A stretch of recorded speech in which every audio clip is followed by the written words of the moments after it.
You know, ladies and gentlemen, you know how I love New Orleans, and I've been there all the time. But I most recently heard that our feature this evening actually went not to New Orleans, but he went to the Superdome to be able to help the people that were stuck there after Katrina. This totally blew my mind. And I know that he's got a Pulitzer coming up, and I know for a fact that he's up for the push cards, and I know that this man, I think, did Latin translations in a movie and is up for, I think, for a Golden Globe. So I'm stunned with all of the things that this man has done. Wow. Everyone's just going, this can't be true, can it? You're up for No, ladies and gentlemen, no, I'm just saying these things. It makes everybody listen. No, I like talking. It gets everybody's attention. No, this actually is actually a really phenomenal poet. I'm really looking forward to hearing from my little playboy himself. So ladies and gentlemen, give it up for our feature tonight, Larry. Oh, gee,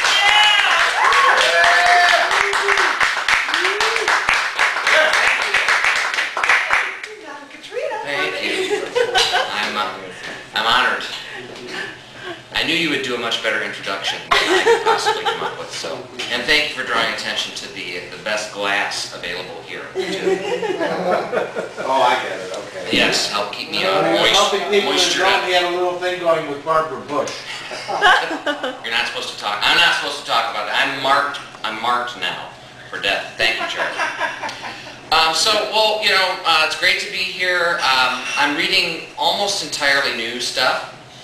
So this is either good or bad news for you. It remains to be seen. We want new stuff. And I'm going to start with, it's a longish poem about the author. And this is truly a debut for this, so I'm really curious to hear what you think about it. About the author. The author, a practicing author, has been a self-buff for decades. He has published poems in poem places and is a member of various poem and self-societies. He lives in Chicago, Illinois with himself. This is his first admission. The author wishes you no harm. He has never tried to hurt you despite what the others say. They are a malicious and jealous bunch, eager to see the precarious and pristine beauty of what he has created crumble like cheap cookies. They want you remaining voiceless, mouth crammed with stale crumbs when you try to speak up in defense of the author. They will hide the milk off the faucet, padlock the refrigerator, drastic measures employed to elicit your silence. Their wanton vindictiveness is a sure sign of grudging insecurity in the face of his untold remarkable achievements. The author prefers pens to pencils, though they are messier for revisions. He welcomes their nub-spewing colors, and when said colors expire, he appropriates new pens and proceeds. The author was born XX years ago, and like all babies, emerged from his mother's womb. But unlike all other babies, he was very special from the get-go and reminded of that specialness as often as possible by said mother, as well as others around him aware of the exceptionalness of his nature. Thus was he born into a world of diminished expectations, since it could not equal his particulars. The author is on his toes, meaning alert, but sometimes he is also on his toes. For example, if he has to reach an item on a high shelf and doesn't want to procure a ladder out of efficiency or being in a hurry, or perhaps because he has to prove something. He can get it himself. The author praises your purchase of this fine book. If you are borrowing it, he encourages its eventual procurement by filling your head with images of himself staring into an empty cupboard, stomach growling. He is very hungry, but since you failed to buy his book, he has no revenue and thus cannot be fed. The author will starve and be unable to write anything else as good as this, or better. The author had a lovely vacation. Thanks for asking. The author has a black belt in composition. The black belt is commonly the highest belt color used and denotes a high degree of competence. He can and will clobber you if imperative. The world's most controversial author disseminates his contentious dictums without a scintilla of concern for the susceptible ears of today's youth. He endeavors to influence them unduly, sending them spiraling down an amoral helicoid of vulgar thoughts and base feelings, corkscrewing into offensive, tawdry, and uncouth actions. With these juvenile minions in tow, the author aims to overthrow the government with a smuddily spectacular coup d'etat, positing himself as the one true ruler of a feculent autocracy, wherein decent people with pure thoughts are dictated to read daily, undeviating doses of the author's dashed-off dispatches. A native of X, the author knew good times and bad, rough weather, slippery sidewalks, boa constrictors, crust-trimmed sandwiches, bare-knuckle brawls, equestrian excursions, witty repartee, the uncertain unclasping of bra straps, fox hunt Sundays, Friday fondues, ticks, tacks, exhausted automotives, honor roll non-membership, unsilver spoons. Shared a room with the brother he never had. Was his father's son and his mother's strain. Has a name. The author is not his real name, nor is it an assumed Christian or proper name. It is neither his married nor his pen name. His name is not a matter of public record. The author's name has been passed down for generations, treated as sacred, held in highest regard by those in the know, keepers of the famed flame. Those who utter it instantaneously immolate, their very essence given over to his glory. The name of the author is quite easy to pronounce, although there have been egregious slip-ups. It rhymes with something. Our assiduous author attended university in the bucolic environs of an ivy-swaddled school, scrutinizing yonder ivy as it literally swallowed the campus whole. Why it did not devour the author he does not know, nor does he inquire, but as he discerned the screams of his fellow students tintinnabulating across the rolling hills, a profound sadness overcame him. He soon wrote his first poems thereafter. The author would like to express his thanks to those without whom he could not have made it all possible. For their support and assistance, he would like to thank them. He would like to especially thank them for their expertise, guidance, and knowledge. Special thanks for helpful comments, patience, and cooperation. Even specialer thanks for nods, backslaps, thumbs ups, and high fives. The author thanks profusely those who pioneered the art of writing before him, the gaysayers and optimists, bullish, bright, and buoyant. Them in the trenches, fighting the good fight, the trendsetters who detrended and then retrended. Super special ultra thanks for those that pre-trended, giving the author the inspiration not to merely walk in their shoes, but to don completely new pairs and break them in. No thank you would be complete without a shout out to the author's peeps back in the hood, long may they run. And major props to the profs, pundits, and peers who proof the poetry proffered by this published poet, without whom we would not all be here. Thank you. I got a little verklempt there for a moment. Now, these are actually newer than this particular book that I just read from, and I'm pretty excited about these as well. This is Amanda Seyfried. I hope you all know who that is. A daydream's fine, a dairyman feeds, Saturday mania, a maiden defrays. Arena maids defy anemias fed dry. Thank you. Daydream safe and daydream as fine as marinade, defy Dadaism, never fade, dare say named if afraid. Damn eyes, damn-eyed safari. Naiads feared my nafes, drama-eyed amnesia, fade dry. Mania dares defy adman, ears deify seaman, add fiery areas, dandify 'em. Fairy adman dies, afraid, sad enemy. Man afraid, seedy seaman day, afraid. Adman fairy seed, ad demeans fairy, dare say, mad fine. Feeling it now, it's really... Letter to the editor.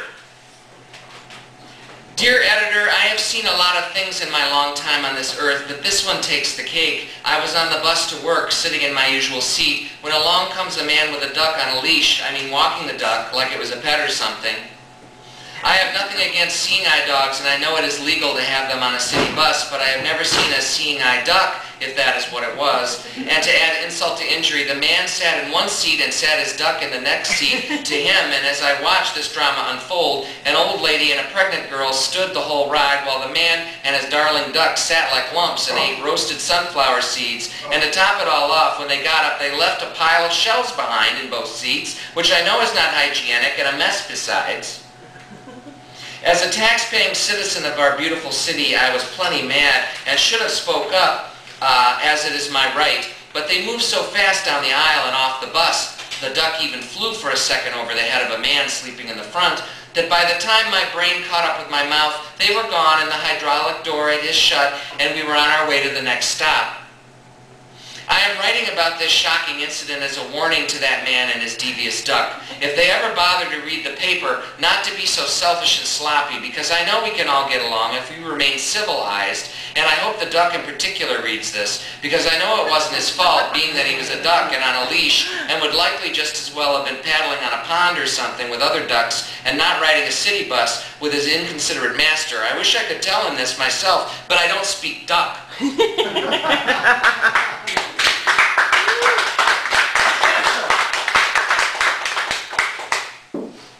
Confessional. Sometimes I pee in your bathroom.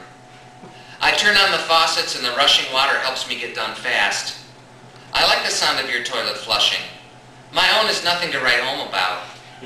In fact, it's kind of slow and draggy. I asked the landlord to fix it, but he has bigger fish to fry. I always pay my rent on time, but no. Your door was open. It's a secure building, but I double lock mine.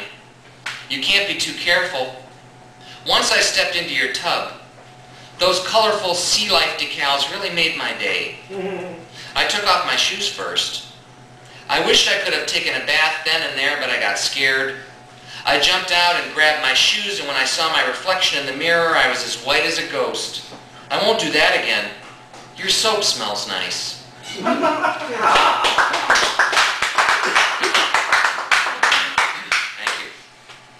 A contestant.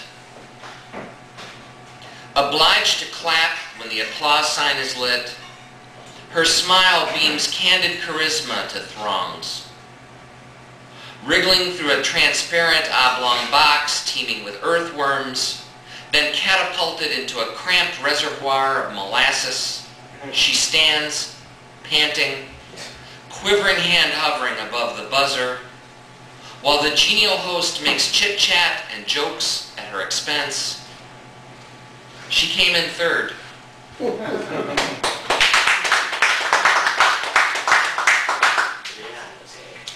And two more. Send Dad a life-changing sandwich. Send Dad a life-changing sandwich. Dizzyingly delicious taste bud detonator, cataclysmic reverberator of ineffable yumminess, bouncing, jouncing off the interior of his skull like a fusillade of bullets ricocheting intra-Liberty Bell. Bong, bong. It tolls for thee, O profound collation. Send it first class, materializing fast, but not too fast.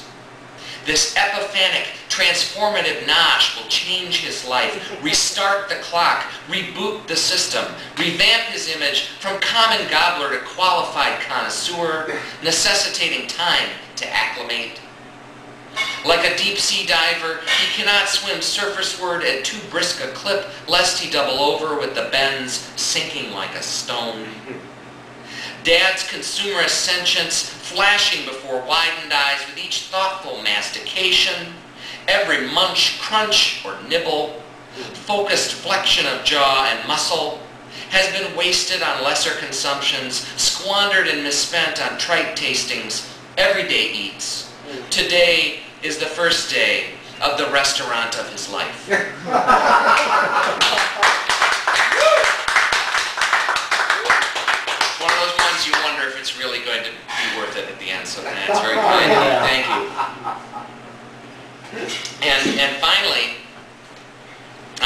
shower when the rapture happened. Lots of showers. I stepped out, dripping wet in my fist-cinched towel, and everybody was gone. Opened the window, silent streets, cars idling at stoplights, lonely blowing breeze. I never imagined there were so many devotees, unless everything we've been told about the rapture isn't true. And what is that exactly? I'm no authority, but I know a rapture when I see one. How am I so sure it was the rapture? I know it was because there was a Hallmark-style greeting card sitting upright on the kitchen table. I went to the rapture, and all you got was this lousy card. The drawing on its front showed a frowning-faced man shrugging, palms of both hands upturned and empty, while in the background manifold winged souls zoomed serenely toward clouds in the heavens, parted like velvet curtains in a movie theater. God's twinkly eye peeked around one fluffy cumulus edge, watching, waiting, welcoming all the new arrivals. Don't get me wrong. I appreciate the thought, but whoever left it was sort of insensitive. I began to wonder, was it the soap that protected me, or the shampoo? Or a combo? Later I looked for warnings, may prevent rapturing, but couldn't find any labeled advisories. Did some atheist scientists or scientific atheists realize or suspect the effects?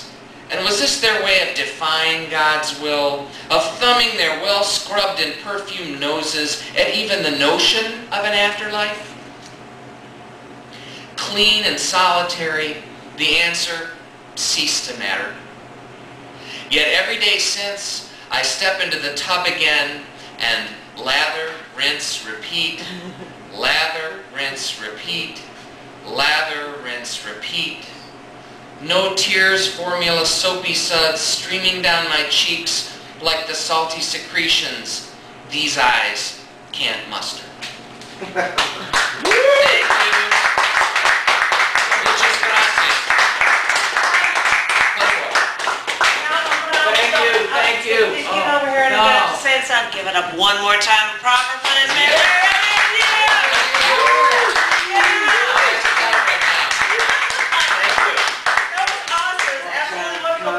Thank you. Thank you, everyone. That was so incredibly awesome.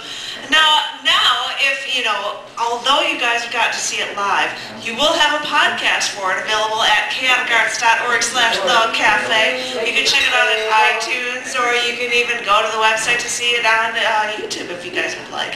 And for upcoming features, well, next week, I know that he actually was reading a week or so ago at the Poetry Fest, but GPA, the greatest poet alive, is going to be our feature for next week, which will be awesome.